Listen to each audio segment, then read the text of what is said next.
नमस्कार, जय श्री कृष्णा। स्वागत करता हूं मैं आपका अपने चैनल कुंडली शास्त्र में। मैं हूं एस्ट्रोलॉजर रतन सिंह। आज हम बात करने वाले हैं इस साल के सबसे पहले और सबसे बड़े शनि के नक्षत्र परिवर्तन की। ध्यान से सुनिएगा, ये शनि का नक्षत्र परिवर्तन है, राशि परिवर्तन नहीं है। लेकिन क्योंकि शनि जो है बहुत धीमे चलते हैं, या सबसे लंबी अवधि शनि को ही लगती है एक राशि को क्रॉस करने के अंदर, इसीलिए शनि का जब नक्षत्र परिवर्तन होता है, या फिर मैं यूं कहूं कि शनि का जब नक्षत्र के पद में भी परिवर्तन होता है, तब भी काफी कुछ प्रभाव ये पृथ्वी के ऊपर, इस जगत के जो भी घटनाक्रम है उसके ऊपर डालता है। ये वैसे इससे पहले लगभग 30 साल पहले हुए थे। लगभग मार्च 1996 के अंदर 1996 में शनि का ये परिवर्तन हुआ था। तो 1996 के अंदर बहुत सारी घटनाएं घटी थी। जैसे टेररिज्म को एक पूरी दुनिया के अंदर अलग लेवल पे देखा गया था, जब जो तालिबान है उसने काबुल के ऊपर अधिग्रहण यानी अफगानिस्तान के ऊपर अधिग्रहण कर लिया था। इसी साल इस तरह की हिंसाओं को रोकने के लिए परमाणु संधि भी हुई कई देशों के बीच में। भाई हम जो है न्यूक्लियर वेपन्स जो है वगैरह नहीं बनाएंगे, लेकिन भारत ने उस पर भी साइन नहीं किया था। पॉलिटिकली देखेंगे तो अटल बिहारी वाजपेयी साहब की 13 दिन की सरकार पहली बार बनी थी। गठबंधन सरकारों का ये दौर यहाँ से फिक्स हो गया था, परमानेंट माना गया था। उसके बाद में फिर एच.डी. देवगौड़ा जी जो है वो बने थे हमारे पीएम। फिर उसके बाद में फिर कई सारी चीज़ें हुई, तो गठबंधन की सरकारें यहाँ से बनने लगी। स्पोर्ट्स की अगर आप देखेंगे तो इस समय इंडिया और पाकिस्तान का 1996 का वर्ल्ड कप, इवन जो क्वार्टर फाइनल हुआ था, तब भी जो है वायलेंस हुआ था बंगलौर के अंदर, और दिल्ली में लाजपत नगर के अंदर वायलेंस हुए थे, है ना। सचिन तेंदुलकर को इस समय पे जो है man of the tournament world cup के अंदर मिला था, और पूरी दुनिया के अंदर सचिन की ख्याति जो है बहुत ऊपर तक पहुंच गई थी। इस तरह की बहुत सारी तमाम घटनाएं हुई। टेक्नोलॉजी के अंदर हॉटमेल जो है पब्लिक के लिए अवेलेबल हुआ, एंड पहली जो क्लोन थी, है ना, डॉली नाम की जो शिप, एक भेड़ जो है उसको एक ऑर्गन के तौर पर पूरी एक लिविंग ऑर्गन के रूप में डॉली शिप को बनाया गया। ऐसे तमाम सारी घटनाएं हुई जब शनि परिवर्तन हुए।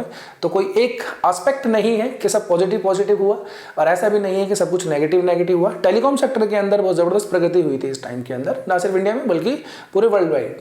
अब आप लोगों के लिए, मिथुन राशि वालों, शनि अभी वर्तमान में गोचर कर रहे हैं दशम भाव के अंदर, ठीक है ना। नक्षत्र का ये जो परिवर्तन है, देखिए राशि जो है वो एक अपना मायना रखती है ना। फिर उसके बाद में ग्रह किस राशि के अंदर जा रहा है वो मायने रखता है। उसके बाद में नक्षत्र कौन सा है, नक्षत्र का स्वामी कौन है, ऐसी तमाम चीज़ों को देख करके हम काफ़ी कुछ कैलकुलेट करते हैं। तो इस नक्षत्र का यानी कि उत्तरा भाद्रपद नक्षत्र के जो स्वामी है वो स्वयं शनि ही बनते हैं, इसलिए भी ये गोचर महत्वपूर्ण हो जाता है।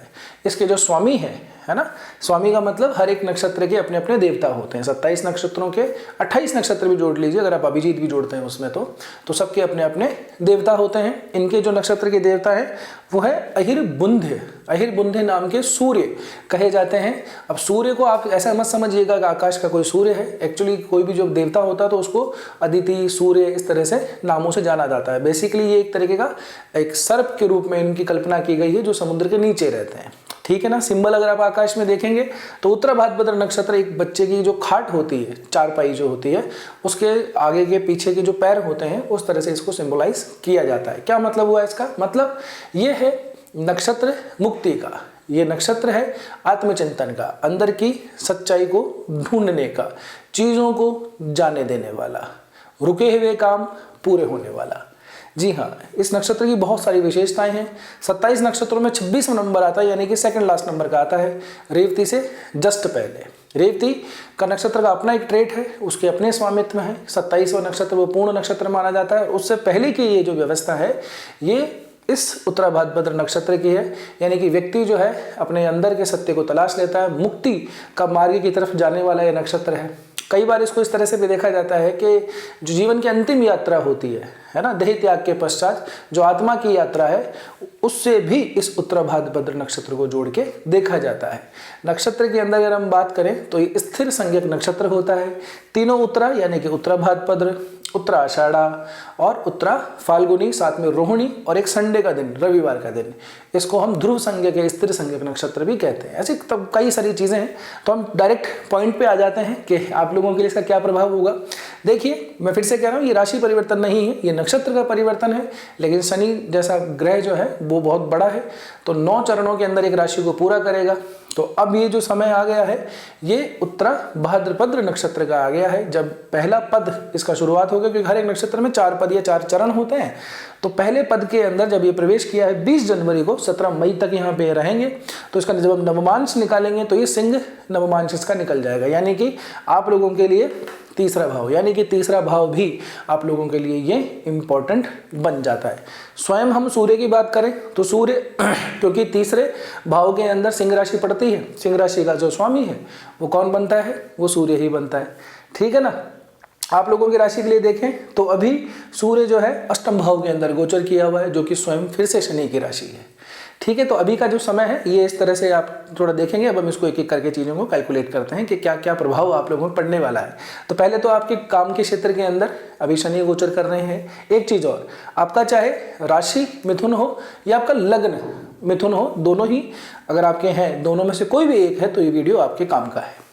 लग्न का मतलब ये जो लग्न बना हुआ है, कोई भी चार्ट देखेंगे इसके ऊपर टॉप के अंदर अगर 3 नंबर लिखा हुआ है तो मतलब आपका मिथुन लग्न है, या फिर जहाँ पे भी आपकी 12 घरों में से कहीं पे भी चंद्रमा है और वहाँ पे 3 नंबर अगर लिखा हुआ है तो आपका जो राशि है वो चंद्रमा की बनती है। देखिए काम भाव के अंदर ये नक्षत्र में जब गोचर होगा तो इसका मतलब क्या हुआ कि आप लोगों के लिए ये जो समय है ये अपने आप को रेनोवेट करने का है, इनोवेटिव करने का है, ठीक है ना। नए नए चेंजेस होंगे, वर्क प्लेस के ऊपर काफ़ी कुछ चीज़ें बदलेंगे इस समय आप लोगों के लिए, तो आप लोगों को उन चीज़ों के लिए प्रिपेयर रहना है, ठीक है। इस समय पे व्यक्ति के पुराने जो बिगड़े हुए काम हैं या रुके हुए जो काम हैं वो पूरे होते हैं, सच में ये पूरे होते हैं, बस क्योंकि शनि की आदत है वो एक साथ बॉम्बार्डिंग नहीं करता चीज़ों की, वो स्लोली इम्पैक्ट डालता है। तो ऐसा नहीं है कि 20 जनवरी को शनि का इधर हुआ आपके सारे बने हुए काम 21 जनवरी तक पूरे हो गए, ऐसा बिल्कुल भी नहीं होगा। 4 महीने का समय है। शुरुआती चरण मैंने भी बताया कैसे सूर्य की और बाकी ग्रहों की, बाकी राशियों की क्या स्थिति है। तो अभी शुरुआती चरण में थोड़ा सा आपको समय लगेगा, फिर चीज़ों को आपको एक्सेप्ट करना है, इस बात का ध्यान रखना है, ठीक है ना। नई नई चीज़ें कुछ होंगी अपने आसपास तो उनको एक्सेप्ट करना है, अपने अहम को जो है उसको साइड में रख देना। मैं शुरुआत में ही कह चुका हूँ क्योंकि ये मुक्ति का है, ठीक है ना। अपने अहम को साइड के अंदर रख करके और अपने काम के ऊपर ज़्यादा ध्यान देना है, क्योंकि यहाँ से अगर आप देखेंगे तो तीसरी दृष्टि शनि की आप लोगों के 12वें भाव के ऊपर पड़ती है, जहाँ पे वृषभ राशि है। सामने की तरफ आप देखेंगे 7वीं दृष्टि पड़ती है यहाँ पे, ठीक है।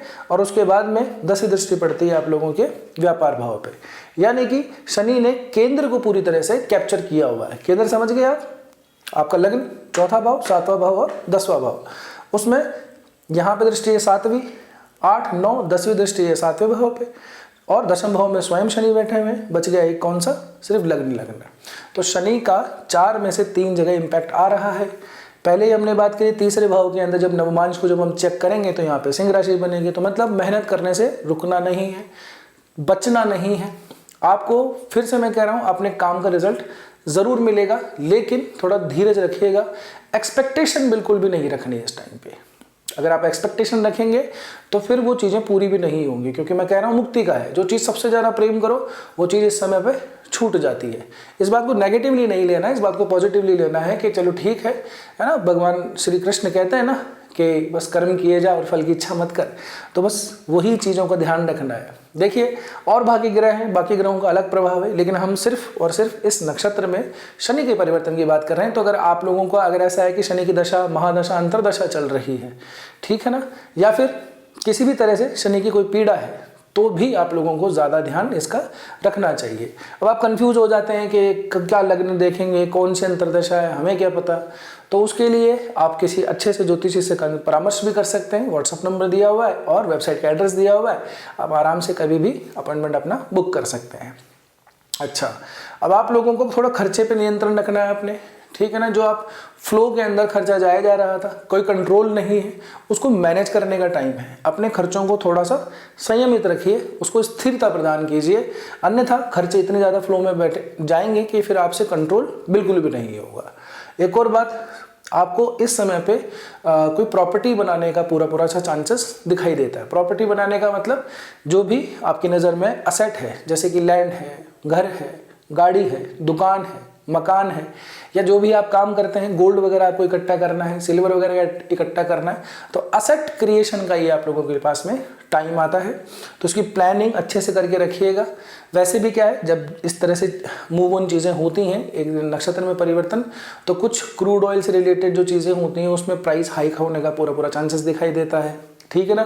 गोल्ड के अंदर प्राइसेस हाइक होने का टाइम दिखाई देता है, एक बार डाउनफॉल आएगा फिर वापस से ऊपर चढ़ेगा। स्टॉक मार्केट में भी काफ़ी सारी जो है वॉलेटिलिटी रहती है ना, एक जैसा नहीं चलता है। और वैसे भी जिस तरह की चीज़ें हैं, 17 मई के बाद में स्टॉक मार्केट जो है ऊपर जाने के चांसेस यहाँ से दिखाई देते हैं, क्योंकि राहु का भी जो है नक्षत्र परिवर्तन उस समय पे हो जाएगा, और उसी समय पे गुरु का भी क्या उच्च अवस्था प्राप्त होगी, काफ़ी कुछ चीज़ें प्राप्त होंगी।